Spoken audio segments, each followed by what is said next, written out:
There are a few potential issues to keep in mind when using Shopify.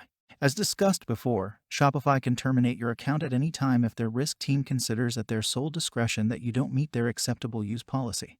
You have pretty much nothing to say about it, apart from filing a complaint to the Better Business Bureau, an independent nonprofit organization in the US and Canada that can help you protect your rights. Shopify is a publicly traded Canadian company, which must therefore respect good business practices and the Canadian law. It's also worth repeating that you should not infringe any copyright or trademarks.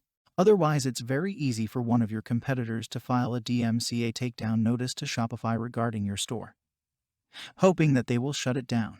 Shopify doesn't want to do business with shady actors. They are on the stock market and they have to protect their reputation. If you focus on respecting good business practices and take note of Shopify's policies, you should be safe. As previously mentioned, you pay monthly for your Shopify store subscription.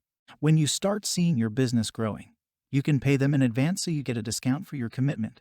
On top of that, you pay your Shopify apps monthly. If you're not careful, you can quickly overspend compared to your sales.